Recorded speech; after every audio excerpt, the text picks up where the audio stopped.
os irmãos a abrirem suas Bíblias no Salmo de número 18.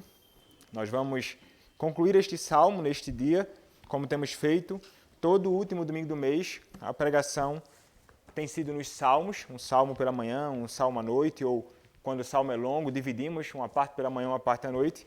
Contudo, o Salmo 18, por ser um salmo imenso, tem 50 versos, nós dividimos em algumas pregações e, excepcionalmente, neste mês, nós não seguimos com a sequência que nós geralmente fazemos. No próximo domingo, se Deus permitir, nós retomaremos pregações em Êxodo pela manhã, como temos feito, à noite, o livro de Atos, como temos feito, e todo o último domingo do mês também, voltando nossos olhos para o saltério. Então, hoje, convido os irmãos agora pela manhã a atentarem para o que diz a palavra do Senhor no Salmo 18, versos 20 até o verso de número 45. Salmo 18, do verso 20 até o verso 45, irmãos, diz assim a palavra do Senhor. Retribui-me, Senhor, segundo a minha justiça,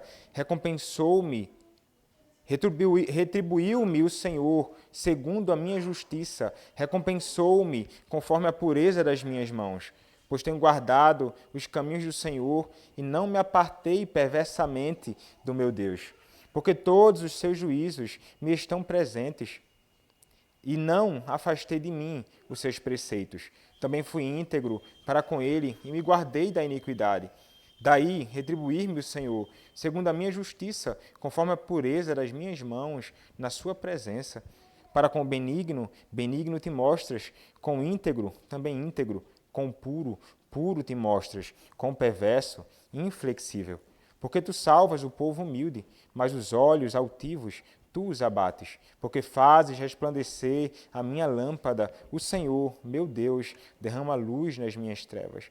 Pois contigo desbarato exércitos, com o meu Deus salto muralhas. O caminho de Deus é perfeito, a palavra do Senhor é provada, ele é escudo para todos os que nele se refugiam.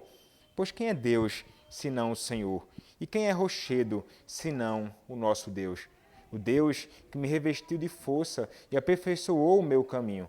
Ele deu a meus pés a ligeireza das costas e me firmou nas minhas alturas. Ele adestrou as minhas mãos para o combate, de sorte que os meus braços vergaram um arco de bronze. Também me deste o escudo da tua salvação, a tua direita me susteve e a tua clemência me engrandeceu. Alargaste sob meus passos o caminho, e os meus pés não vacilaram. Persegui os meus inimigos e os alcancei, e só voltei depois de haver dado cabo deles. Esmaguei-os a tal ponto que não puderam levantar-se, caíram sob meus pés. Pois de força me cingiste para o combate e me submeteste os que se levantaram contra mim. Também puseste em fuga os meus inimigos, e os que me odiaram, eu os exterminei. Gritaram por socorro, mas ninguém lhes acudiu. Clamaram ao Senhor, mas ele não respondeu. Então os reduzi a pó, ao léu do vento. Lancei-os fora como a lama das ruas. Das contendas do povo me livraste e me fizeste cabeça das nações. Povo que não conheci me serviu. Bastou-lhe ouvir-me a voz, logo me obedeceu. Os estrangeiros se me mostram submissos. Sumiram-se os estrangeiros e de suas fortificações saíram espavoridos. Amém.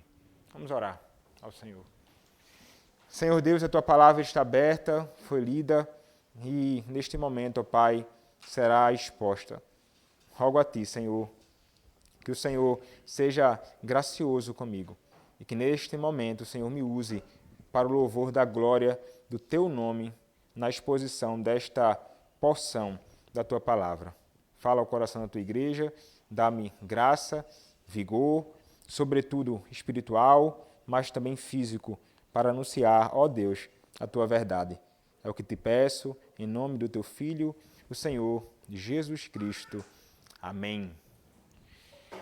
Nós, irmãos, temos visto na exposição do Salmo de número 18, este é o quarto sermão no Salmo de número 18, como o salmista Davi nos apresenta, irmãos, de modo gracioso e impressionante, o fato de que o Senhor Deus é aquele que havia ou haveria de estar junto a ele, sendo ele aquele que era o seu servo.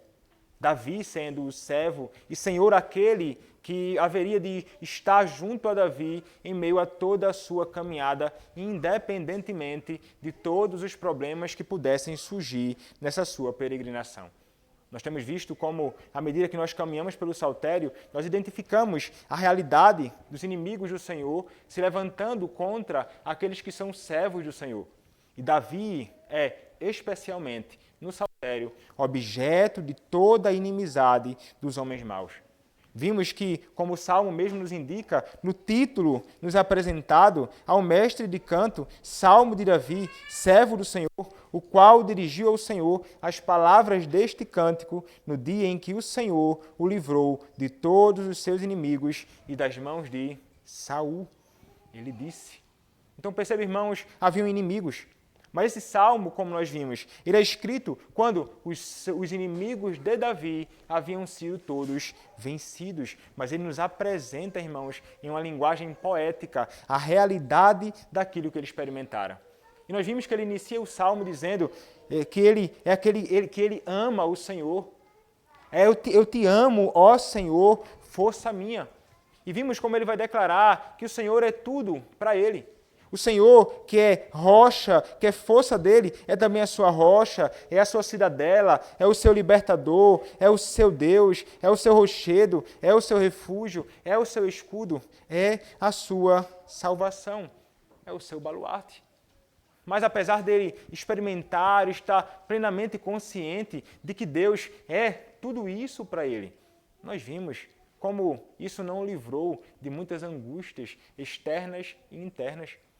Angústias no corpo, angústias na alma, em razão dos seus inimigos. Então, na segunda pregação, nós vimos, irmãos, como o Senhor Deus, do verso 3º ao verso 6º, se apresentou, do verso 4º ao verso 6º, foi aquele que ouviu as orações do próprio Davi, que se via como que mergulhado num lamaçal, como que afundando e sendo sufocado, estrangulado pelos seus inimigos. Mas ele clama a Deus, o verso 6 nos diz, na minha angústia, invoquei o Senhor, gritei por socorro ao meu Deus. Ele, do seu santo templo, ouviu a minha voz e o meu clamor lhe penetrou os ouvidos. E então, na última pregação, nós vimos como o Senhor responde, como o Senhor intervém como resposta à oração de Davi. E nós vimos isto do verso 7 até o verso de número 19, na última pregação deste salmo. O Senhor se levanta com toda indignação contra aqueles que eram inimigos dele, inimigos do seu ungido Cristo, inimigos também do próprio Davi. E então, no final da última pregação, no verso 19, nós vimos o salmista Davi nos dizendo assim: trouxe-me para um lugar espaçoso, livrou-me, porque ele se agradou de mim. Ele dá uma declaração simples ao final do verso 19 e ele vai estender um pouco mais isso dos versos 20 até o verso de número 24, falando acerca da sua justiça, falando acerca do seu próprio caráter, do caráter dele, Davi, diante de Deus e diante também daqueles que eram seus próprios inimigos.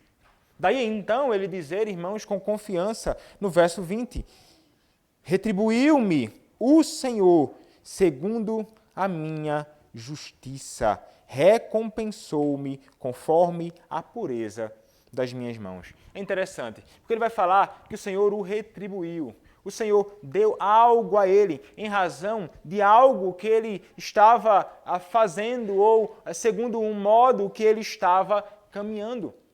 E é interessante porque ele diz, retribuiu-me o Senhor. E a referência aqui é a Javé.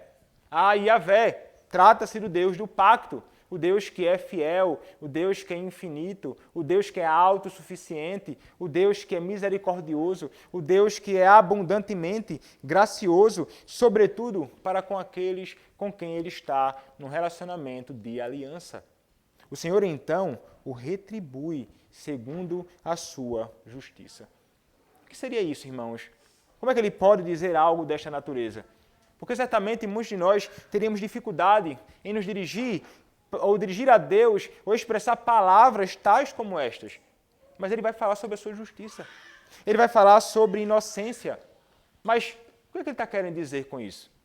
E veja, irmãos, o que nós entendemos é que justiça e inocência apresentadas por Davi aqui envolve a sua relação com os seus inimigos.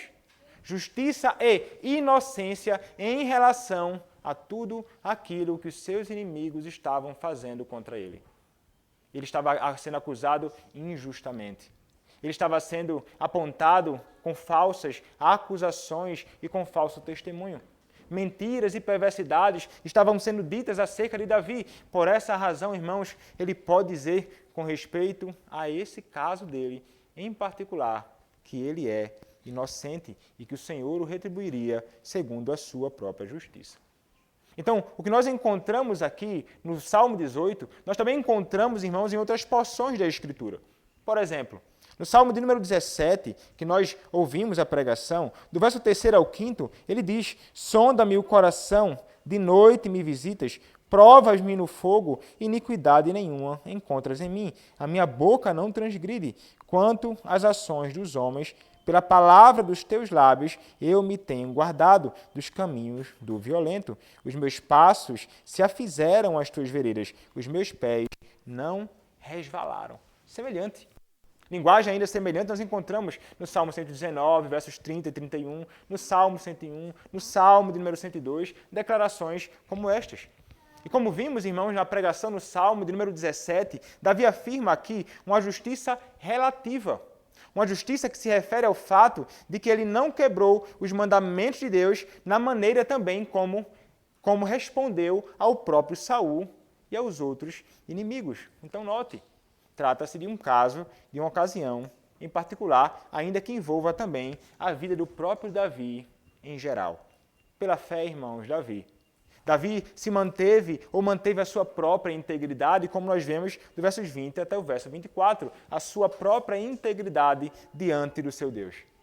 E então ele vai, irmãos, falar que o Senhor o retribuiu, que o Senhor agiu em favor dele, que o Senhor agiu em resgate dele. O Senhor foi em favor do seu servo. Essa libertação, então, que ele experimentou, que nós vimos do verso 7 ao verso 19, irmãos, ocorreu porque Deus estava recompensando Davi pela sua pureza, pela pureza das suas mãos, ou pela pureza na sua própria vida. Quando nós olhamos ainda, irmãos, para este salmo, nós percebemos que a estrutura desta seção que nós estamos considerando destaca que a palavra de Deus foi o que produziu a justiça de Davi.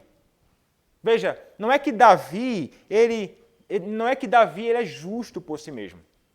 Porque Davi, ele não é justo por si mesmo. Mas, como nós veremos a partir do verso 21, o seu caráter foi moldado pelos mandamentos e proibições do próprio Deus, com respeito a ele e com respeito a todos nós. Então, quando nós olhamos para o verso número 21, o salmista nos diz: pois tenho guardado os caminhos do Senhor e não me apartei perversamente do meu Deus.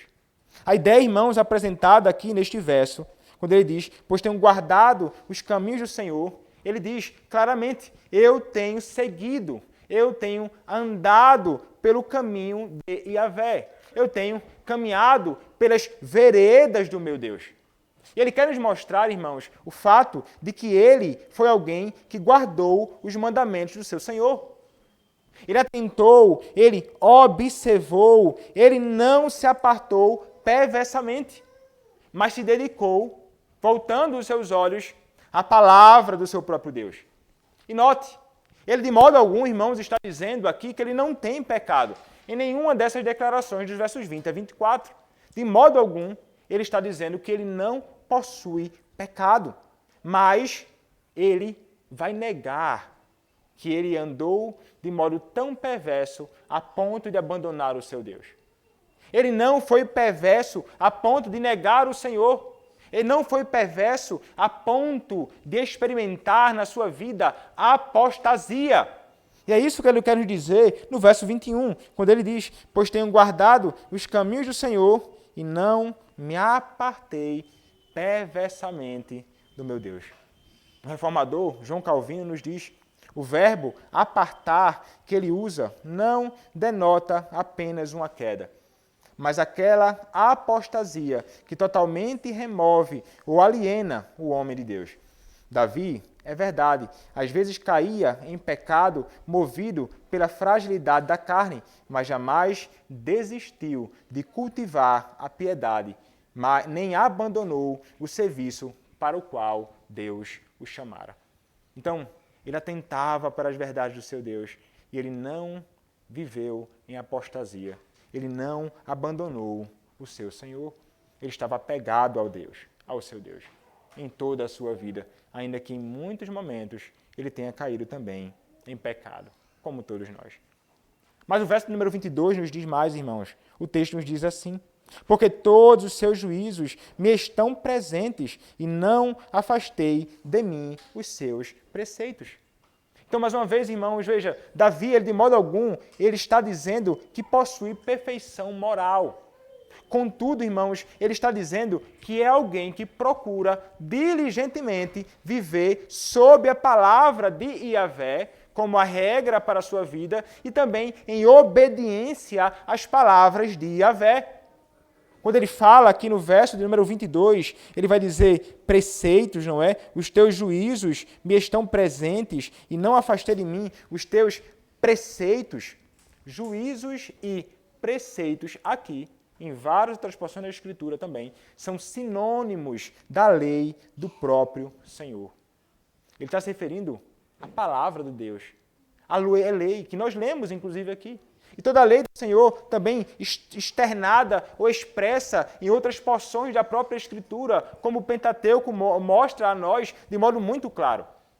Então ele era alguém que ele não se afastou da lei, da palavra, da vontade clara do seu Senhor, como posta na Escritura.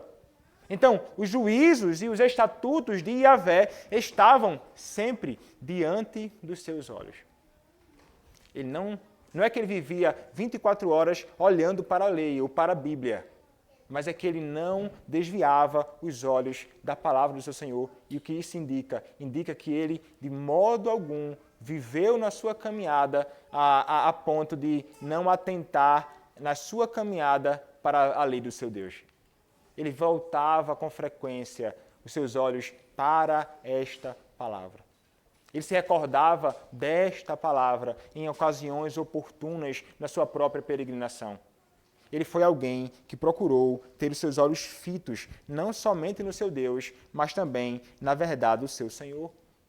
E o que prendia a ele estas palavras, irmãos, a ponto dele não desviar os seus olhos, era o temor de Deus que o prendia aos estatutos do seu Senhor.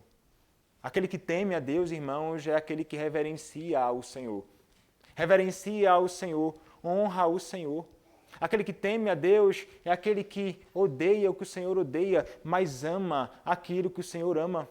Aquele que teme a Deus, então, vai ser alguém que vai ser sempre apegado à verdade de Deus em toda a sua caminhada, independentemente de momentos difíceis ou momentos alegres em sua própria peregrinação. Então Davi, ele pode deixar muito claro: eu não abandonei o Senhor, os teus juízos me estão presentes e não afastei de mim os seus preceitos. Estão eles, a tua palavra bendita, sempre junto a mim. Mas ele vai falar mais, irmãos, e o verso 23 então nos mostra: também fui íntegro para com ele e me guardei da iniquidade. Ele foi alguém então que foi íntegro para com o Senhor, e ele se guardou da iniquidade. O que é que ele quer dizer com isso? João Calvino, mais uma vez, nos é útil quando ele escreve o seguinte: a integridade que ele atribui a si próprio não é perfeição, e sim sinceridade, a qual se opõe à dissimulação e hipocrisia. Isso se pode deduzir da última cláusula do versículo 23, onde ele diz: e me guardei de minha iniquidade.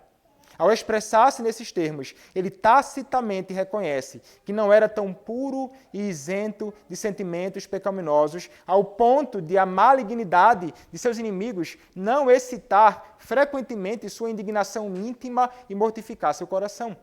Ele tinha, pois, que lutar em sua própria mente contra muitas tentações, pois, visto ser homem, certamente sentia na carne, em diversas ocasiões, os aguilhões do vexame e da ira. Mas esta era a prova de sua virtude, a saber, que ele impôs a si um freio e se refreou de tudo quanto sabia ser contrário à palavra de Deus. Uma pessoa jamais perseverará na prática da retidão e da piedade, a menos que cuidadosamente se guarde de sua própria iniquidade. Então fica claro, irmãos, Davi, ele era pecador. Ele sabia qual era a sua iniquidade, mas ele procurou se guardar de voltar a cair naquele pecado. O que é que ele quer indicar, irmãos, para a gente? O salmista Davi, irmãos, indica uma caminhada sincera com o Senhor, quando ele diz tais palavras, uma caminhada cuidadosa com Deus, vigiando o pecado que mais o cercava na sua própria caminhada. Então, tal como Davi, nós também, irmãos, pecamos. Todos nós somos pecadores, todos nós transgredimos a lei do nosso Senhor. Contudo, irmãos, somos chamados por Deus a vivermos à luz da sua vontade e a nos guardarmos do pecado que nos assedia diariamente. Foi isso que ele procurou fazer. Ele não era perfeito, mas procurava viver segundo a perfeita lei do seu Deus. A lei que serve para Davi é a lei que serve para nós. Então, por essa razão, irmãos, por ter ele se esforçado com a graça do Senhor para andar segundo a verdade de Deus, o Senhor o retribuiu. Verso 24. Daí retribuir-me o Senhor segundo a minha justiça, conforme a pureza das minhas mãos na sua presença. Então, a libertação dos inimigos e a clarificação de sua inocência contra as calúnias que foram levantadas foi uma recompensa grandiosa que Deus deu ao seu servo. E a palavra, irmãos, do nosso Deus nos mostra em várias ocasiões que o Senhor Deus ele promete bênção àqueles que obedecem aos seus mandamentos, aqueles que obedecem à sua lei, e promete maldição para aqueles que transgridem os seus mandamentos. Esta sessão, então, irmãos, sobre Yahvé, tratando Davi segundo sua justiça, é uma declaração de que Deus, de fato, cumpre a sua palavra. Davi andou em retidão diante do Senhor e o Senhor o recompensou, o Senhor o abençoou, o Senhor retribuiu a Davi segundo a sua própria justiça. Quando nós olhamos então, mais uma vez, irmãos, nós pensamos, mas como é que alguém ainda assim pode falar tais coisas? Como é que alguém ainda pode dizer que é puro, que se guardou, que é alguém que não transgrediu a lei do Senhor? Quando nós olhamos para isso, não devemos considerar isso como algo estranho. Como falamos, não são manifestações de justiça própria, mas aqui, nas palavras de Davi, nós temos profissões de lealdade ao Senhor e de obediência geral ao seu Deus. E nós vemos isso acontecendo também com o próprio apóstolo Paulo, em certa medida. O apóstolo Paulo, irmãos, já havia dito em 2 Timóteo, capítulo 4, versos 7 e 8, o seguinte, algo semelhante. Ele diz assim, 2 Timóteo 4, versos 7 e 8. Combati o bom combate, completei a carreira, guardei a fé, já agora a coroa da justiça. Já agora a coroa da justiça me está guardada, a qual o Senhor, reto juiz, me dará naquele dia. Veja, ele sabe que o Senhor dará a ele a coroa da justiça que está guardada, a qual o Senhor, reto juiz, me dará naquele dia. Então ele fala sobre algo que Deus vai conceder a ele como seu servo, como alguém que completou a carreira, guardou a fé. Mas ele havia dito anteriormente, irmãos, em 1 Timóteo, capítulo 1, verso de número 15, as seguintes palavras. 1 Timóteo, capítulo de número 1, verso de número 15. Diz assim, irmãos, a palavra do nosso Deus. Fiel é a palavra e digna de toda aceitação, que Cristo Jesus veio ao mundo para salvar os pecadores, dos quais eu sou o principal. Note, o apóstolo Paulo se reconhecia como um grande pecador. Ele se considerava como o principal dos pecadores, o menor dos apóstolos. Mas ainda assim, irmãos, ele sabe que com a graça do Senhor ele completou a carreira e havia uma recompensa que haveria de ser dada a ele. O Senhor abençoa aqueles que andam segundo a sua verdade. É assim que o nosso Deus trata o seu povo, mas tudo isso, irmãos, não por causa dos méritos dos homens, não por causa dos nossos méritos, mas única e exclusivamente por causa da graça de Deus revelada em Cristo. Essa é a fala de Paulo, irmãos, como cristão. E ele definitivamente diz, sou o pior. Ele não diz, não fui, ou eu era o pior. Eu sou. O que Davi, então, irmãos, está dizendo para nós é o seguinte, como princípio geral, quando vivemos para Deus e tentamos seguir os seus caminhos, Ele cuida de nós e nos abençoa. Mas quando nós seguimos os nossos próprios caminhos, trazemos miséria e destruição sobre nós e sobre aqueles que estão ao nosso redor. O Senhor retribui aqueles que vivem piedosamente. Quando nós olhamos para a Escritura e nos recordamos de algo que é especial. Quando nós olhamos para a Escritura, irmãos, nós vemos Davi. Davi que podia legitimamente usar essa linguagem dentro de um quadro de referência bem limitado. Mas nós encontramos alguém que podia dizer tais palavras como as de Davi, mas ele poderia usá-la de forma absoluta. E em última análise, irmãos, ele poderia dizer isso de modo a revelar para nós que ele realmente está adequado a tais palavras, que ele não pecou, que ele viveu puramente, que ele guardou os mandamentos e viveu diante do seu Deus sem nunca ter transgredido os seus mandamentos. E quem fora este, irmãos? O próprio Cristo.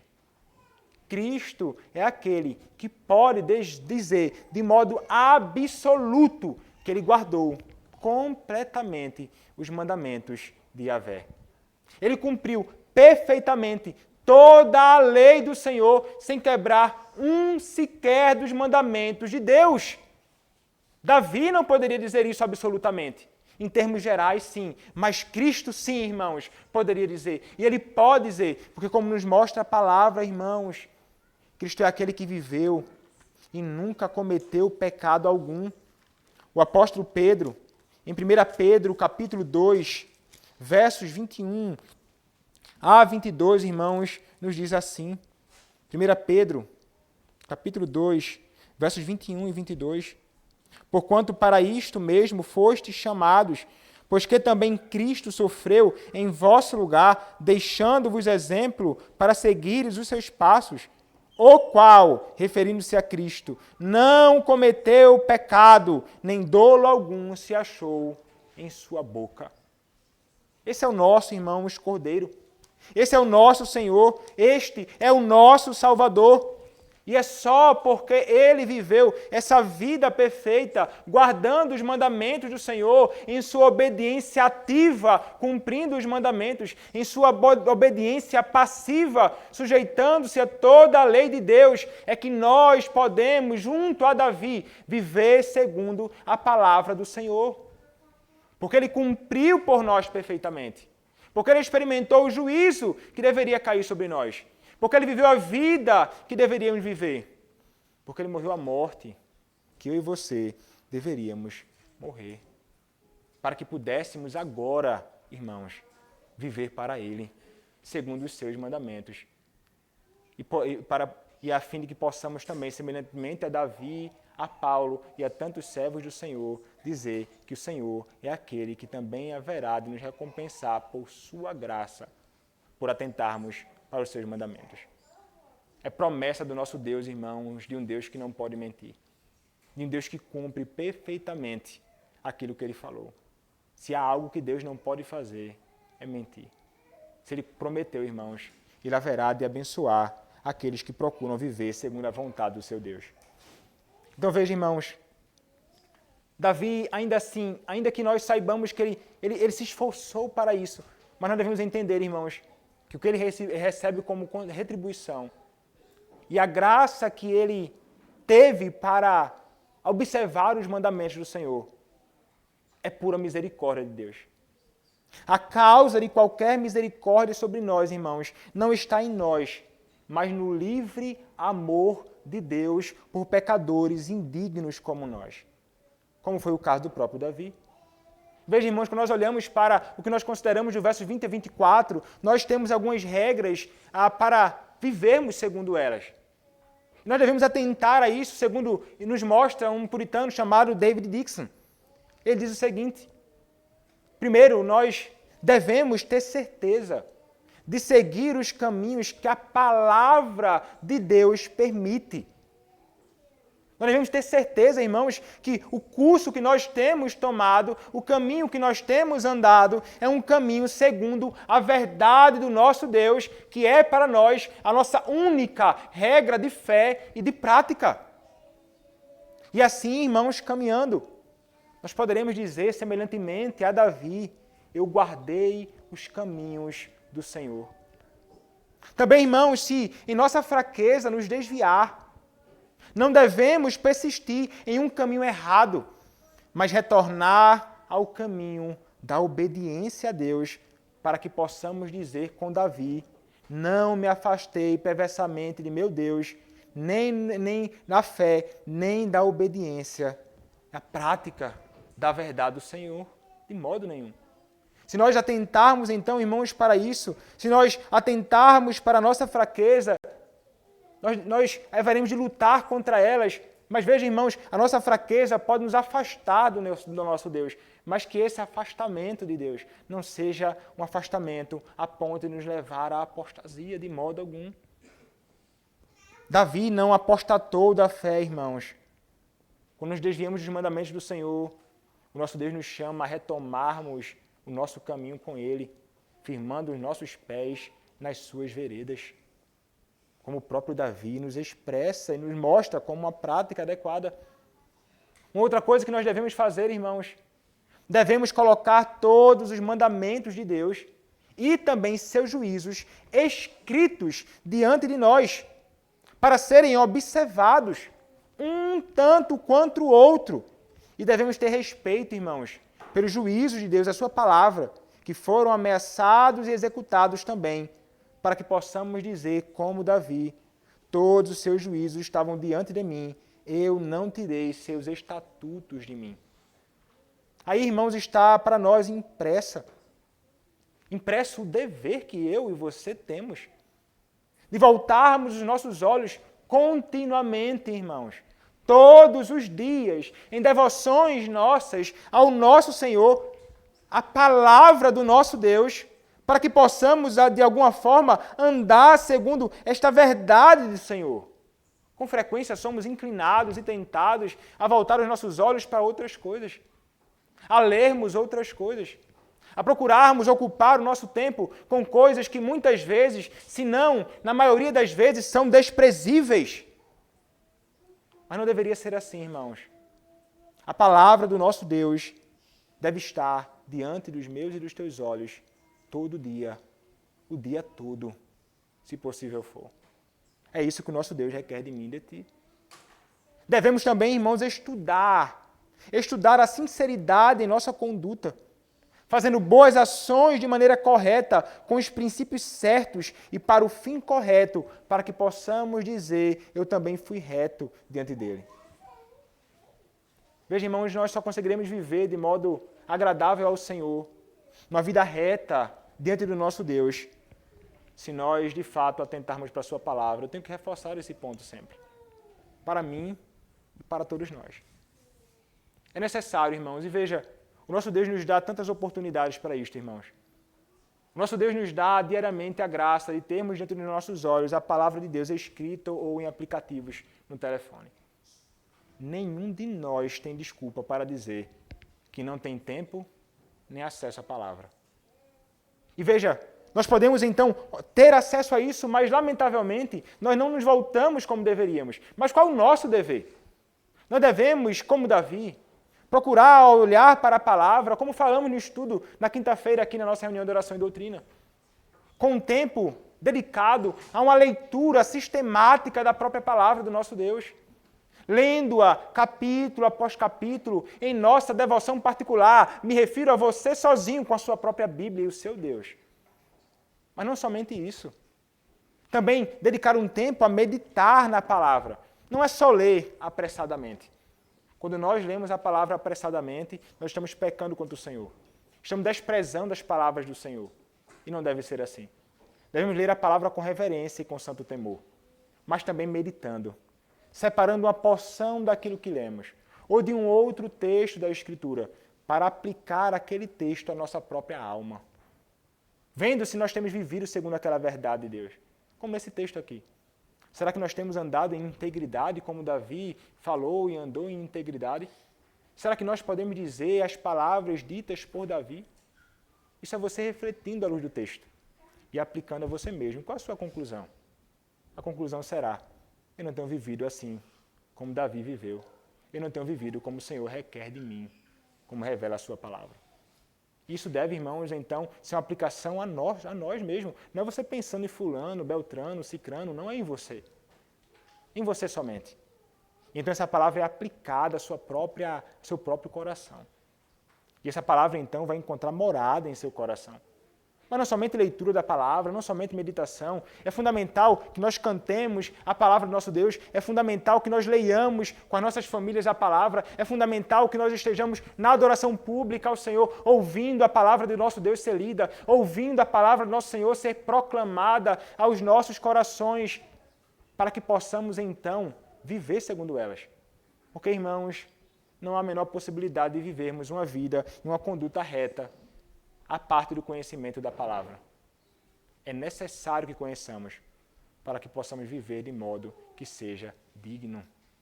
Você conhece a sua palavra? Você dedica tempo à palavra do Senhor? Ou você tem a desprezado? Se você atentar para as palavras do seu Deus, você vai viver de um modo que vai agradar ao Senhor e glorificará também o nome do nosso Deus, a quem é devido toda a glória. Mas veja, irmãos, um outro alerta nos é dado. Devemos manter uma vigilância rigorosa sobre nossa natureza perversa e nossas paixões e afeições mais intensas, para que não se manifestem, para que a nossa consciência não nos contradiga quando dizemos: eu me guardei da minha iniquidade. Somos chamados, irmãos, a sermos vigilantes.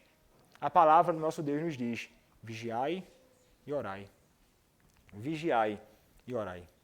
Nós devemos então, irmãos, cuidar para que não caiamos nos nossos pecados. Para que os pecados que nos rodeiam, irmãos, nos levem a cairmos neles novamente. Precisamos então conhecer as nossas fraquezas, precisamos conhecer quais são as nossas mais fortes tentações e precisamos então, semelhantemente a Davi, procurar mortificar todas elas. Uma palavra do nosso Senhor nos ensina, leia Romanos, o apóstolo Paulo fala, irmãos, sobre isso abundantemente.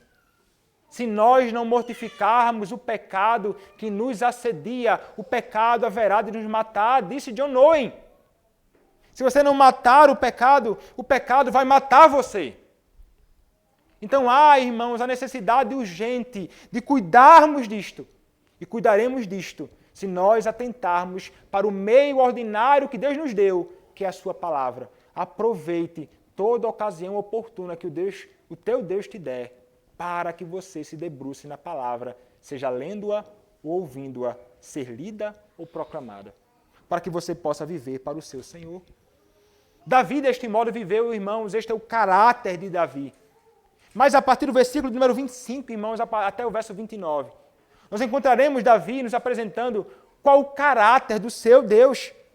E o texto, então, irmãos, nos diz assim, Salmo de número 18, verso 25, irmãos, diz assim o nosso Senhor: para com benigno te mostras, com íntegro, também íntegro, com puro te mostras, com perverso inflexível, porque tu salvas o povo humilde, mas os olhos altivos tu os abates.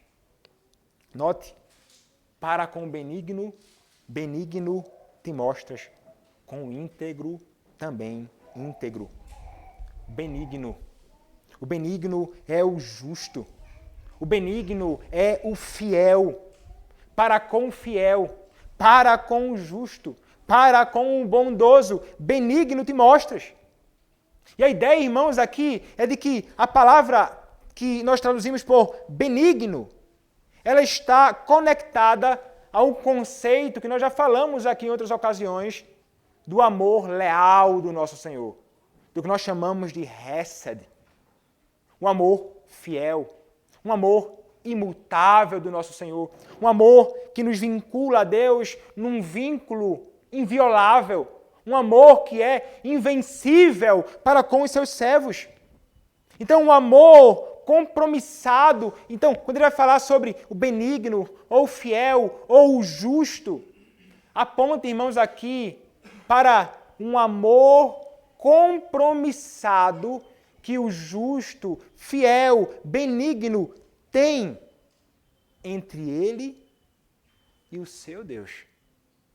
Ele não é somente alvo do amor eterno do Senhor. Ele se relaciona nesse amor compromissado com a verdade do seu Senhor e com o seu Senhor.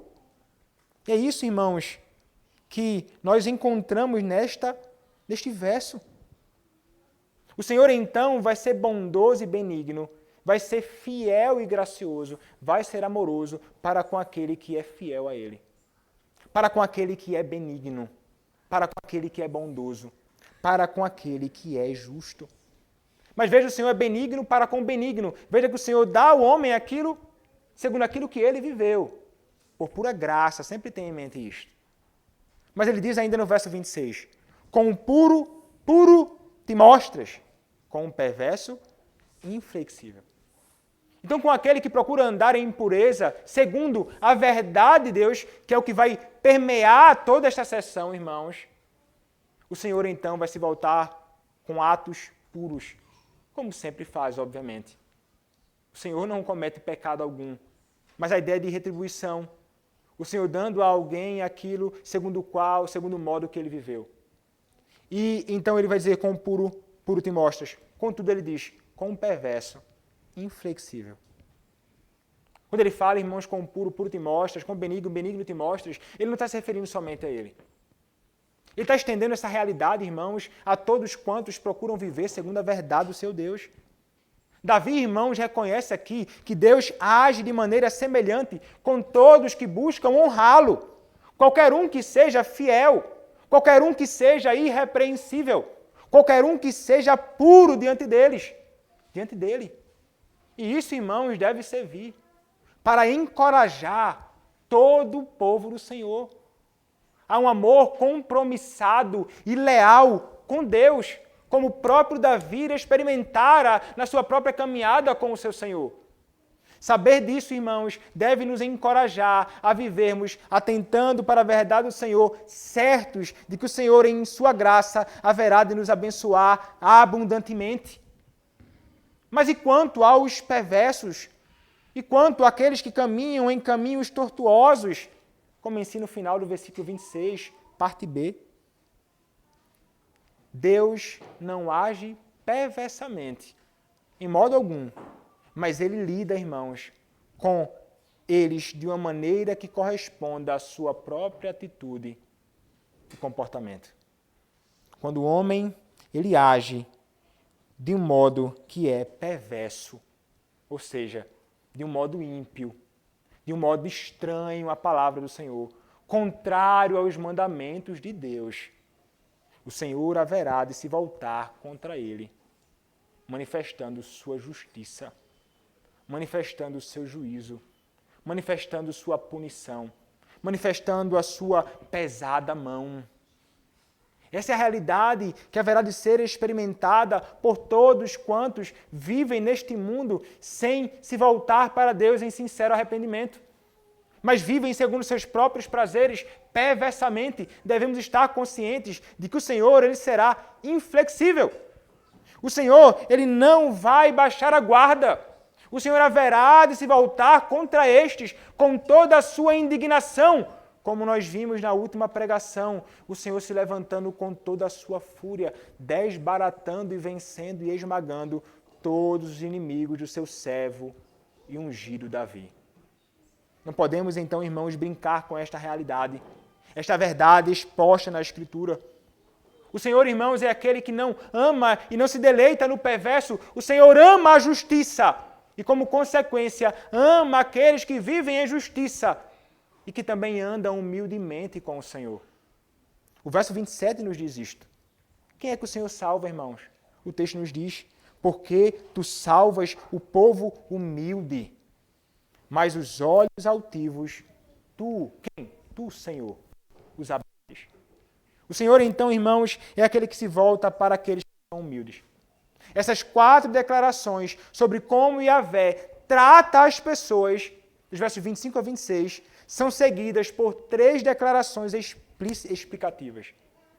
Primeiro, irmãos, Yahvé salva os aflitos e humildes, mas ele humilhou os orgulhosos. O orgulho, então, dentro de Deus, é algo que é desprezível, reprovado pelo próprio Senhor. E o que poderia, irmãos, mostrar mais orgulho do que se rebelar contra Yahvé e ir em guerra contra ele, como faziam os inimigos de Davi, se voltando contra Davi e, ao mesmo tempo, se voltando contra o próprio Senhor. E parte, irmãos, da estratégia de Yahvé, parte da estratégia de Yahvé para se opor aos orgulhosos é a maneira como ele se mostra tortuoso contra eles. Volte os seus olhos mais uma vez para o verso 7 até o verso 19 e você verá como o Senhor agiu com toda a fúria. Em contraste, irmãos, os humildes e aflitos são aqueles que demonstrarão amor constante, integridade e pureza diante do seu Senhor. Mas quem são os humildes? Os humildes, irmãos, noutros salmos, não são apenas apresentados como humildes. O que é traduzido aqui por humildes, nós encontramos em outras passagens sendo chamados de os pobres, como no Salmo 10, verso 2. Os aflitos, como no Salmo 22, verso 24. Os fracos, como diz o Salmo 35, verso 10. E os necessitados, como diz o Salmo 68, verso 10. Veja, irmãos, correspondem aos humildes também daquilo que nós conhecemos como a primeira bem-aventurança. Bem-aventurados os humildes. Bem-aventurados os pobres. Bem-aventurados são estes. O que o texto, então, irmão, nos mostra é que Yahvé é aquele que se opõe aos orgulhosos, mas ele dá graça aos humildes. É isso que nos diz Tiago, irmãos. Tiago, capítulo 4, verso de número 6. A palavra do Senhor nos diz assim: antes, ele dá maior graça, pelo que diz, Deus resiste aos soberbos, mas dá graça aos humildes. É a estes, irmãos, que o nosso Deus abençoa. O Senhor não se deleita, o Senhor não ama, o Senhor se indigna contra todos aqueles que em seu orgulho e vaidade se elevam contra ele. E estes que se levantam em orgulho e vaidade podem estar certos de como eles sobem alto em seu orgulho, quão grande e terrível será a queda deles diante do Senhor, se não nesta vida, no juízo vindouro do nosso Deus. Mas aqueles que procuram, irmãos, andar humildemente com o seu Senhor, como nos diz a palavra, serão por este Deus grandemente abençoados. Serão alvo de todo o seu favor e de um favor, irmãos, que não tem fim. Mas ele diz mais, irmãos, verso 28, porque fazes resplandecer a minha lâmpada. O Senhor, meu Deus, derrama luz nas minhas trevas. Ele estava, irmãos, ele diz, o Senhor derrama luz nas minhas trevas. Davi, ele experimentara grande aflição, ele experimentou momentos de treva e angústia. Isso nos mostra que o homem piedoso, ele pode esperar aflições, mas ele também pode ter, irmãos, absoluta certeza de muitas consolações da parte de Deus. Davi experimenta desafios, mas ele é consolado pelo Senhor. Ele pode dizer, irmãos, tanto antes do problema vir, quanto no meio deles, o Senhor iluminará a minha vela, a minha lâmpada, e meu Deus iluminará a minha escuridão. A lâmpada, irmãos, que ele menciona aqui, apresenta uma imagem de vida. A ideia é essa, a ideia de vida. É uma palavra figurativa, irmãos, usual para a continuidade ou preservação da vida ou preservação da casa de Davi. Ele está reconhecendo aqui, irmãos, que é o Senhor de fato quem o preserva. Ele está reconhecendo, irmãos, que o Senhor é aquele que o sustenta. O Senhor é aquele que faz com que a sua lâmpada ou a sua vida seja então preservada em meio a toda a oposição dos seus inimigos. Do mesmo modo como o nosso Deus faz conosco, irmãos. É Ele quem nos sustenta.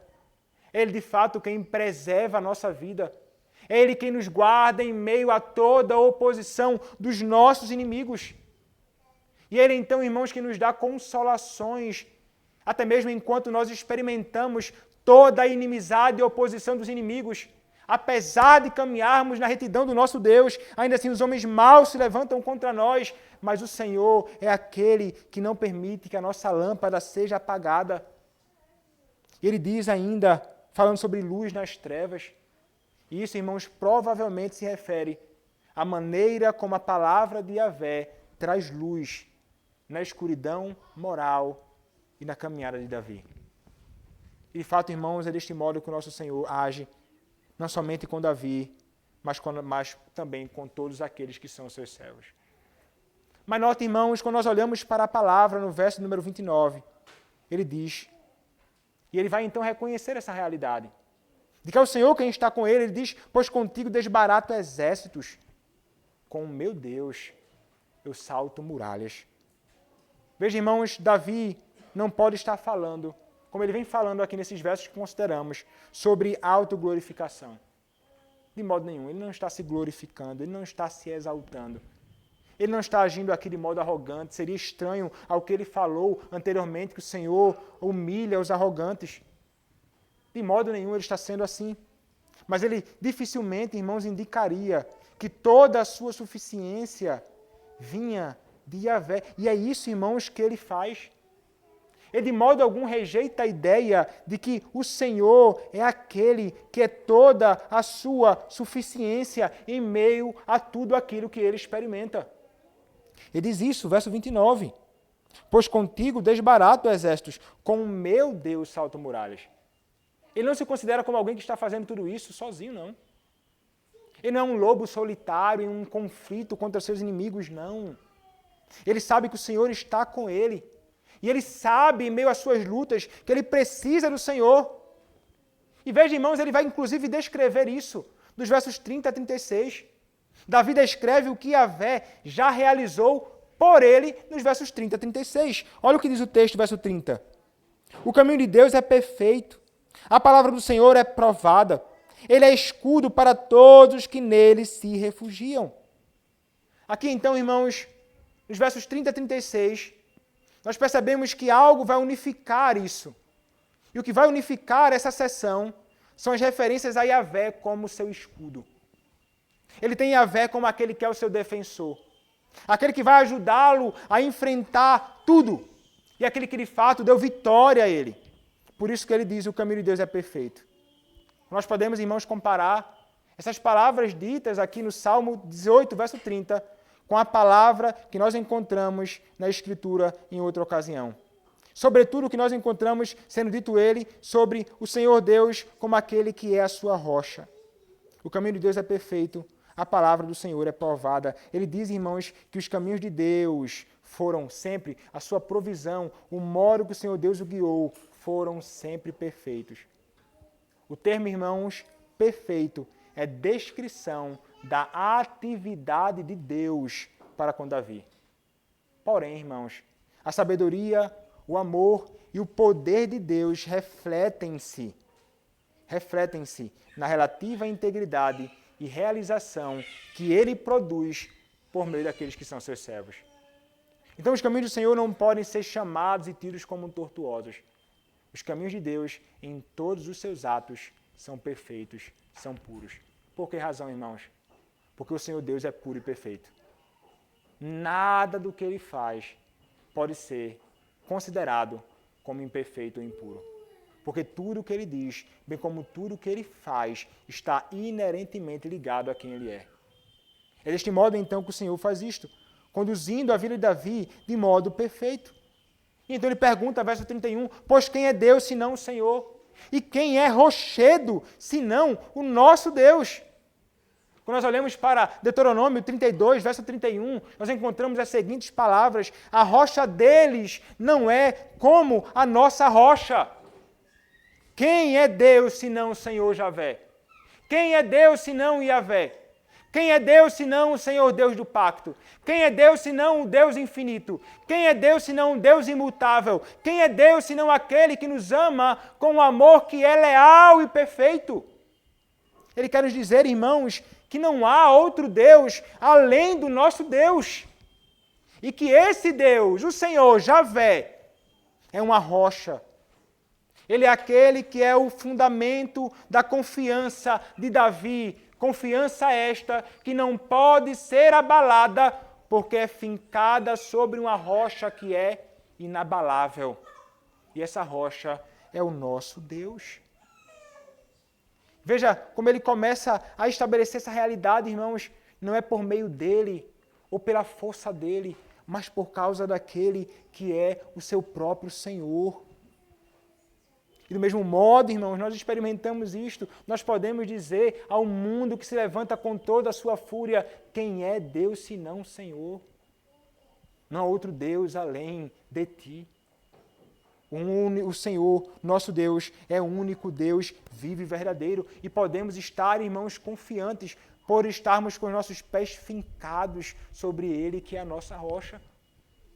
De modo que não precisamos ficar angustiados ou temerosos quando os inimigos se levantarem, porque nós estamos com nossos pés naquele que é firme e naquele que haverá de nos garantir, irmãos, vitória em meio a toda a inimizade dos homens. Mas veja, irmãos, após ele afirmar a incomparabilidade do nosso Senhor, Davi mais uma vez reconhece que Deus agiu com força e deu integridade ao seu caminho. Mais uma vez, versos 32 a 33, ele diz: o Deus que me revestiu de força e aperfeiçoou o meu caminho, ele deu a meus pés a ligeireza das costas e me firmou nas minhas alturas. Ele vai reconhecer, como nós vemos no verso 32, que a integridade dele vem do próprio Yahvé. E também que Deus é aquele que concede a ele a capacidade de se deslocar rapidamente, sobretudo em ocasiões de conflito. Ele reconhece, irmãos, que o Senhor é aquele que o coloca nas alturas, onde o inimigo não pode, de modo algum, alcançá-lo. E essa imagem, irmãos, dos versos 32 a 33, sugere proteção e domínio, como se ele fosse levado a uma posição estratégica acima de qualquer perigo dos seus inimigos. Mas quem é que faz isso por ele? O Senhor. É Javé. Não é porque Davi é poderoso. Mas ele diz mais, verso 34, ele adestrou as minhas mãos para o combate, de sorte que os meus braços vergaram um arco de bronze. Veja que Yahvé não só capacita os pés de Davi, ele também treina as mãos de Davi para a própria guerra. O Senhor é aquele que não somente treina as mãos de Davi para a guerra, mas ele é aquele que dá força para ele até mesmo dobrar um arco de bronze. O Senhor Deus concedendo ao seu servo tudo aquilo que ele necessita para vencer os seus inimigos. Deus quem habilita Davi para a guerra, simbolizando o poder para vencer, e um poder para vencer que vem de Javé. Então há armas para um conflito ofensivo que o Senhor Deus dá para ele, contra os seus inimigos. Quando nós pensamos, irmãos, sobre essa realidade dos inimigos, e do nosso Senhor que nos capacita para a luta contra os nossos inimigos, irmãos.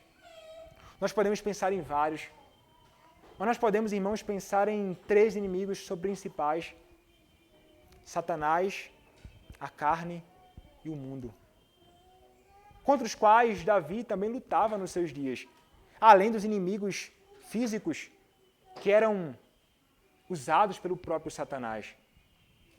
Meus irmãos, nós devemos compreender a realidade de Davi aqui. Quando Davi atribui a Deus tudo o que ele possui, tudo o que ele fez, é porque ele reconhece que ele não é capaz.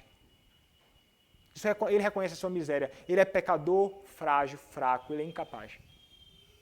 Do mesmo modo, nós precisamos entender, irmãos, que nós somos tão fracos quanto Davi. Ou poderíamos dizer até mesmo mais fracos do que Davi. E, irmãos, se nós não atentarmos para essa realidade, se nós não considerarmos o fato de que nós somos fracos, que dependemos do Senhor, nós vamos ser inclinados a tentar lutar as nossas lutas contra Satanás, a carne e o mundo, segundo a força do nosso próprio braço. E nós podemos ter certeza, irmãos, você pode ter certeza, que você vai ser vencido. Você vai ser esmagado por Satanás, o mundo e pela carne, que é o seu pecado. Mas quando nós, irmãos, reconhecemos que nós precisamos do Senhor, nós vamos não somente atribuir a Ele todo o louvor, mas nós iremos recorrer a Ele, irmãos, clamando por graça. Nós iremos, irmãos, correr para o nosso Senhor, usando as ferramentas que Davi nos deu e nos mostrou, como nós consideramos aqui, a palavra do nosso Deus, para que possamos permanecer firmes em meio ao conflito. E quando sairmos vitoriosos, irmãos, em meio a tudo isto, que nós possamos reconhecer que tudo veio do nosso Senhor, não de nós. Porque nós carecemos do nosso Deus, para que possamos avançar, para que possamos seguir em frente, vencendo todos os inimigos de Cristo, que também são nossos inimigos. Mas ele diz mais, verso 35. Também me deste o escudo da tua salvação, a tua direita me susteve, e a tua clemência me engrandeceu. Veja aqui, irmãos, que Javé é apresentado como aquele que é o doador do escudo da salvação de Davi. É isso que ele está dizendo. Javé dá a Davi sua salvação como escudo. E ainda mais ele diz, tua mão direita me sustém. Essa expressão, irmãos, reflete a proximidade e a ação ativa de Deus em sustentá-lo durante os seus desafios. E Javé, irmãos, também o sustenta com a sua mão, com a sua poderosa mão, como vários outros textos, irmãos, no Saltério nos mostram. Salmo 16, verso 11, Salmo 17, verso de número 7, que nos diz, mostra as maravilhas da tua bondade, ó Salvador, dos que a tua destra buscam refúgio, dos que se levantam contra eles. Como o Salmo de número 20, irmãos, verso de número 6 nos diz, agora sei que o Senhor salva o seu ungido, ele lhe responderá do seu santo céu com a vitoriosa força de sua destra. E o Salmo 21, verso 8, quando a palavra diz, a tua mão alcançará todos os teus inimigos, a tua destra apanhará os que te odeiam. A ideia de destra, de que o Senhor está próximo, de que o Senhor está junto a nós, de que o Senhor não está distante, como muitas vezes nós imaginamos estar. Não podemos imaginar, irmãos, e conceber a ideia de que o nosso Senhor, Deus Javé, Ele é um Deus transcendente a ponto de estar lá no alto, distante de cada um de nós, quando nós necessitamos. Devemos entender, irmãos, que a sua destra está junto a nós, que Ele é imanente, que Ele está aqui, que Ele está ao nosso lado, que Ele caminha conosco e que Ele nunca, jamais, como nos diz a palavra, irmãos, Ele haverá de nos desamparar. Nunca, jamais, Ele haverá de nos abandonar, que Ele estará conosco, como diz a palavra no Evangelho, até a consumação dos séculos. Essa é uma verdade, irmãos, que deve consolar a minha e a tua alma em meio a todo o vulto e toda a elevação daqueles que se levantam contra Cristo e, consequentemente, contra nós que o conhecemos. O Senhor é o meu e teu escudo, que serve para nos proteger, bem como para nos salvar. Foi isso que o Senhor fez conosco e para conosco em Cristo. E é isso que Ele continua, irmãos, fazendo conosco e por nós em meio às nossas lutas. Ele fala mais, irmãos, verso 36. Alargaste sobre os meus pés o caminho e os meus pés não vacilaram. A referência aqui, irmãos, a lugar espaçoso, ou alargaste os meus passos, corresponde à mesma palavra que nós encontramos no capítulo 18, verso de número 19, quando ele nos diz: trouxe-me para um lugar espaçoso, um lugar amplo, um lugar seguro, um lugar onde eu tenho descanso, um lugar onde os meus inimigos não haverão mais de me perturbar. E Davi, então, mais uma vez, irmãos, vai reconhecer que Deus removeu qualquer restrição ou obstáculo em seus caminhos, permitindo que ele avançasse sem tropeços e perigos. Como o salmista vai dizer, irmãos, ele vai falar subindo ao monte do Senhor, no Salmo de número 121, eleva os olhos para os montes, de onde me virá o socorro. O meu socorro vem do Senhor que fez os céus e a terra. Ele não permitirá que os teus pés vacilem. Não dormitará aquele que te guarda, é certo que não dormita nem dorme o guarda de Israel. O Senhor é quem te guarda. O Senhor é a tua sombra, a tua direita, de dia não te molestará o sol, nem de noite a lua. O Senhor te guardará de todo mal, guardará a tua alma, da tua saída e da tua entrada, desde agora e para sempre. Então percebe, irmãos, a ideia do Senhor como aquele que não permitirá que os pés do seu servo resvalem, que ele escorregue, que ele caia, que ele seja alcançado pelos seus inimigos. Não, irmãos, o Senhor está ali encaminhando Davi em meio a todos os conflitos e lutas para que ele consiga chegar até o fim, sendo vitorioso, graças à graça do seu Deus que é presente com ele em todo o tempo. Então, graças a Deus, irmãos, ele permanece como? Ele permanece de pé. Ele permanece de pé. Ele não vacila. Ele não é lançado ao chão pelos seus inimigos. Como na nossa caminhada também, irmãos. Como nós somos preservados em pé, não por causa da nossa capacidade, a palavra vai dizer, aquele que está em pé, cuidado para que não caia. Irmãos, um alerta real de que nós somos frágeis e podemos cair. Mas quem é que nos sustenta, irmãos, a ponto de perseverarmos até o fim, como Davi perseverou? É mais uma vez, irmãos, do início ao fim, somente a pura graça do nosso Deus. Somente o Senhor pode fazer isso. Somente Ele pode preservar nas suas mãos, irmãos, segurando a nossa mão, porque se dependesse de nós, irmãos, nós soltaríamos a mão. Se nós segurássemos a mão de Deus, nós soltaríamos a mão do Senhor. Nós somos volúveis. Nós somos muito fracos, irmãos. Frequentemente, abundantemente inclinados a todo tipo de mal. E inclinados à apostasia. Mas quando Deus nos segura, irmãos, e nos sustenta, e é isso que Ele tem feito, nós podemos ter certeza de que também utilizando-nos dos meios de preservação, a palavra mais uma vez e outros meios, nós chegaremos até o fim, porque o Senhor é aquele que nos sustenta. E então, irmãos, nos versos 37 a 42, nós vemos o Senhor nos mostrando mais algumas coisas. O que Javé fará por meio de Davi. E o Senhor fará muitas coisas, irmãos. À luz do que Javé o capacitou, como vimos nos versos 30 a 36, Davi ele vai antecipar, perseguir e acabar com seus inimigos, como mostra o verso 37, esmagá-los, como ensina o verso 38, aniquilá-los, como ensina o verso de número 40, irmãos, pulverizá-los e lançá-los na lama das ruas. E ele só conseguirá fazer isto com os inimigos, porque o Senhor o capacitou. Ele diz, persegui os meus inimigos e os alcancei, e só voltei depois de haver dado cabo de todos eles.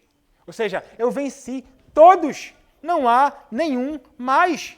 Esmaguei-os a tal ponto que não puderam levantar-se, caíram sob os meus pés. Davi está anunciando algo que já aconteceu, irmãos. Davi anuncia que perseguiria seus inimigos e haveria de destruir todos, por causa de Deus que estava com ele. E ele vai falar, irmãos, em esmagar, no verso de número 38, esmaguei-os a tal ponto. E veja, irmãos, O que é traduzido aqui por esmagar no Salmo 18, verso 38, é usado em contextos que ligam também a Gênesis capítulo 3, verso 15. O que diz, irmão, Gênesis capítulo 3, verso de número 15? A palavra do nosso Deus, irmãos, nos diz assim, Gênesis 3, 15. Porém, inimizade entre ti e a mulher, entre a tua descendência e o seu descendente. Este te ferirá a cabeça, e tu lhe ferirás o calcanhar. Outras porções da Escritura, irmãos, vão falar acerca dessa realidade também. Em Romanos capítulo 16, fala sobre aquele que vai esmagar também a cabeça da serpente, Satanás. Uma referência a Gênesis capítulo 3, verso de número 15. E a realidade, irmãos, é de que o Senhor é aquele que pisa por meio do seu servo, ou ungido Davi, e esmaga todos aqueles que se levantaram contra ele, sobretudo contra o próprio Senhor. Os inimigos, então, irmãos, estão esmagados. E uma vez esmagados, eles não podem se levantar, estando sob os pés do rei davídico. Ele começa a nos apontar aqui, irmãos, uma caminhada vitoriosa, passando por entre seus inimigos e ferindo a todos a ponto de lançá-los ao chão. E então, os versos 39 e 40 nos diz: pois de força me cingiste para o combate e me submeteste os que se levantaram contra mim. Também me puseste em fuga os meus inimigos e os que me odiaram, eu os exterminei. Então Deus, irmãos, invisível, estava por trás dele e garantiu a vitória. E Davi, então, no verso 39, mais uma vez, atribui o seu poder a Yahvé, a força que o próprio Deus deu a ele. E aqui, irmãos, nesses versos 39 a 40, Davi, ele acessa a bênção de Judá para descrever como Yahvé submeterá seus inimigos a ele. Quando nós olhamos, irmãos, mais uma vez para Gênesis, capítulo de número 49, verso de número 8, a palavra do Senhor nos diz assim: Judá, teus inimigos te louvarão. A tua mão estará sobre a cerviz de teus inimigos. Os filhos de teu pai se inclinarão a ti. A tua mão estará sobre a cerviz, a tua mão estará sobre o pescoço dos teus inimigos. Que ele haveria então de esmagar os seus inimigos. Judá, teus irmãos te louvarão. A tua mão estará sobre o pescoço dos teus inimigos e os filhos do teu pai se inclinarão diante de ti. É usado, irmãos, o termo traduzido como pescoço em Gênesis 49, verso 8, para afirmar em 18, verso 40, do Salmo 18, verso 40, o seguinte, que nós não conseguimos perceber na tradução que nós temos na Almeida Revista e Atualizada, mas na Corrigida Fiel nos apresenta a palavra pescoço, quando o texto nos diz assim, Salmo 18, verso 40, deste-me também o pescoço dos meus inimigos, para que eu pudesse destruir os que me odeiam. A ideia, irmão, de pegar o pescoço ou a cerviz é a ideia daqueles que estão sendo subjugados. Eles estão sendo lançados ao chão, estão sendo derrotados. Para aquele que põe a mão na cerviz, trata-se de uma imagem de vitória, de uma imagem de avanço, de uma imagem de guerra vencida. Davi, então, irmãos, nos mostra que pela força de Deus, ele conseguiu destruir todos, pegando-os pelo pescoço e esmagando de uma vez para sempre aqueles que eram os inimigos do próprio Senhor. E ele diz qual foi a reação deles. Verso 41. Gritaram por socorro, mas ninguém lhes acudiu. Clamaram ao Senhor, mas ele não respondeu. Então os reduzi ao pó, ao léu do vento, lancei-os fora, como a lama nas ruas. Das contendas do povo me livraste e me fizeste cabeça das nações. Povo que não conheci me serviu. Bastou-lhe ouvir-me a voz, logo me obedeceu. Os estrangeiros se me mostram submissos. O que é que esse final, irmãos, desse salmo nos mostra, dessa porção do salmo?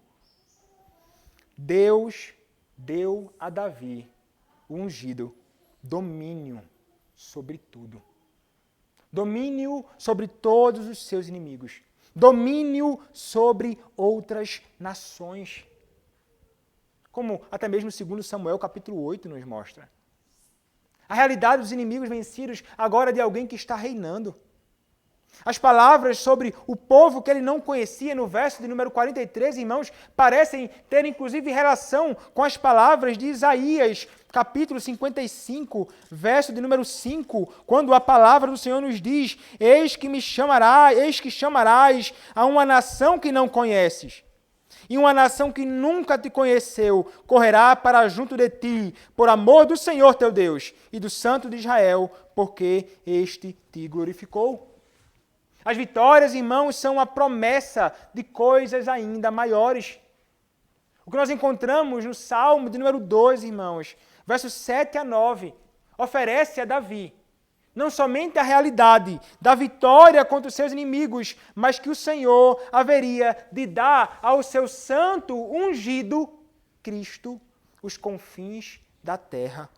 Olha o que diz o Salmo 2, versos 7 a 9. Proclamarei o decreto do Senhor. Ele me disse: tu és o meu filho, eu hoje te gerei. Pede-me e eu te darei as nações por herança e as extremidades da terra por tua possessão. Com vara de ferro as regerás e as despedaçarás como um vaso de oleiro. Esse salmo, irmãos, é um salmo messiânico. Está falando sobre Cristo. Sobre o Cristo que está reinando, vencendo os seus inimigos, subjugando-os e também oferecendo a graça da salvação a todos. Outros salmos, irmãos, enfatizam a perspectiva da conversão gentílica. Não lerei para não me alongar mais, mas o Salmo 22, verso 27. Isaías 55, verso 5, que nós vimos, nos mostra essa realidade. E o Novo Testamento, irmãos, endossa ambas as ênfases do Senhor subjugando seus inimigos e oferecendo a graça gratuita de salvação para todos os homens. Homens maus. Mas a maldade, irmãos, de uma pessoa ou povo não pode impedir o Senhor de mostrar misericórdia a eles através de Cristo, se Ele quiser convertê-los. Aqui, irmãos, é apontado para nós a realidade de aqueles que não são conhecidos pelo Senhor, sendo subjugados e sendo até mesmo indicado que eles haverão de ser salvos por Cristo. O verso 45 nos diz: sumiram-se os estrangeiros e das suas fortificações saíram espavoridos. E então acaba o salmo, ou melhor, essa sessão que nós estamos expondo. Ele, irmãos, Davi profetiza o que acontecerá com os inimigos de Cristo no final. O que haverá de acontecer com os inimigos de Cristo no final? Eles serão esmagados. Você deve saber disso hoje. Sobretudo você que não conhece a Cristo hoje. Se você não conhece a Cristo, você é inimigo de Cristo. Se você não se rendeu a Deus em Cristo, você continua um rebelde orgulhoso contra o Senhor. E se você não se arrepender dos seus pecados e não se voltar para Cristo, o que a palavra nos mostra é que você será esmagado. O que a palavra nos mostra é que você será exterminado. Você será subjugado de uma vez por todas. Você será condenado pelo Senhor. Cristo um dia virá. E haverá de vir como um juiz para julgar toda a terra. É para isso que o Salmo aponta. E aponta a realidade de que não haverá homem ou mulher, velho, não importa, jovem, adulto, se morrer sem Cristo, ou no dia do retorno de Cristo, não se voltar para Ele, até o dia do retorno de Cristo, não se voltar para Ele como Salvador, haverá de experimentar a fúria de Cristo. Mais terrível do que qualquer manifestação que você possa imaginar da ira de Satanás contra você, é a ira do Filho de Deus encarnado, irado contra você. A palavra nos mostra, irmãos, e vocês que não conhecem a Cristo devem atentar para essa realidade. Se o Senhor não se agradar, se o Senhor não converter os estranhos, seus fortes não poderão resistir diante dele. Você pode ter a maior fortaleza que você tiver. Você pode se considerar como um homem ou uma mulher mais poderosos deste mundo. Você pode construir as maiores barreiras e fortes possíveis para protegê-lo. poderá protegê-lo da chuva, poderá protegê-lo da investida de inimigos que podem se levantar contra você, de salteadores, ladrões que podem tentar tomar o que você possui, ou até mesmo tentando ferir a sua própria vida. Mas você não escapará de Javé. Não escapará do Senhor. A palavra do nosso Deus nos deixa isso muito claro. Mas veja, irmãos, ele vai falar sobre deixar o Senhor. E o Senhor que vem então para vir julgar. Mas ao mesmo tempo, irmãos, em que há manifestação de juízo aqui. Há indicações de conversão de pecadores. Ou serão destruídos ou convertidos.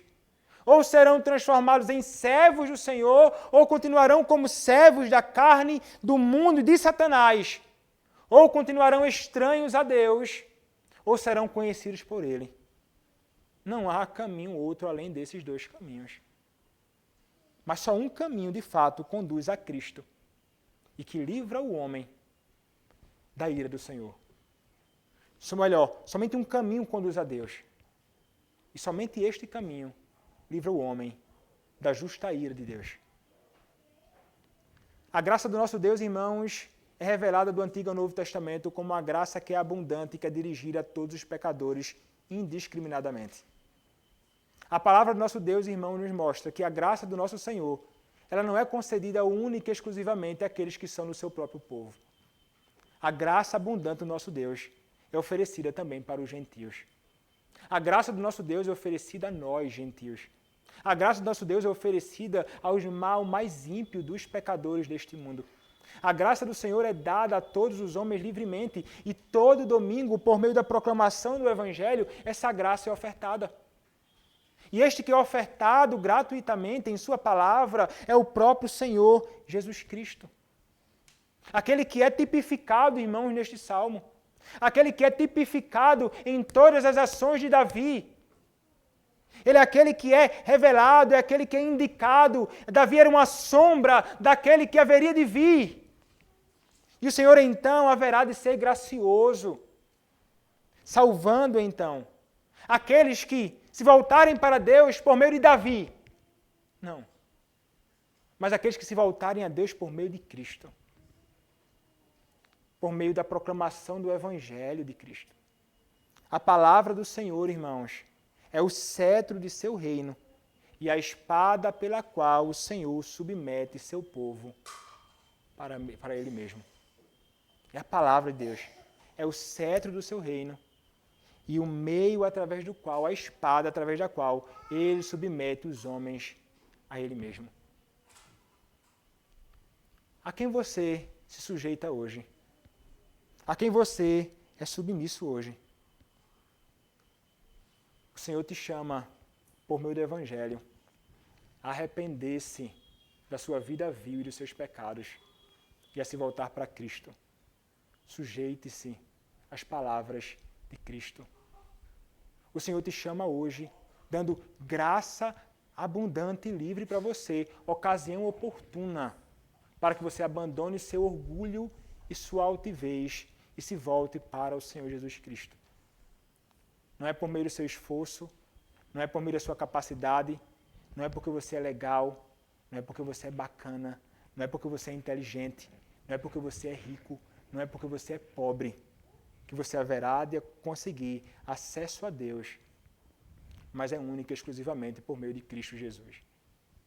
A palavra do nosso Senhor nos diz, em João 14,6, eu sou o caminho, a verdade e a vida. Ninguém vem ao Pai senão por mim. 1 Timóteo capítulo 5, 1 Timóteo capítulo 2, vai nos dizer que só há um mediador entre Deus e os homens, Cristo Jesus, homem. Volte-se para Ele e terás a graça de desfrutar de uma recompensa bendita que está reservada para todos aqueles que conhecem a Cristo. Novos céus e nova terra, onde a justiça habita. E terás a graça de se deleitar no Senhor para todo sempre, de eternidade a eternidade, do outro lado da margem, no lugar onde não há fim, mas delícias perpetuamente. Amém. Vamos orar ao nosso Deus. Senhor, nosso Deus, Louvado seja o teu nome pela tua palavra, pela graça, ó Deus, de podermos contemplar a realidade, de que os nossos inimigos, que são teus inimigos, serão destruídos, e que nós estaremos com o Senhor para todo sempre num lugar espaçoso, na glória com o Senhor, na Canaã celestial, enquanto nossos inimigos serão atingidos e sairão espavoridos, tremendo de medo diante do Senhor. Ó Deus, que a expectativa deste dia, do dia do Senhor, inunde nossos corações de conforto e consolo e nos ajude a viver piedosamente. E que aqueles que não conhecem a Ti, Senhor, atentem para a realidade inequívoca de que o Senhor virá julgar a terra. Sujeita-os, ó Deus, a Ti, por meio da Tua palavra, como subjugaste a nós, que conhecemos a Cristo e para Ele hoje vivemos. É o que te pedimos, Senhor, em nome do Teu Filho, o Senhor Jesus Cristo. Amém. Coloquemos em pé, irmãos, vamos cantar o canto.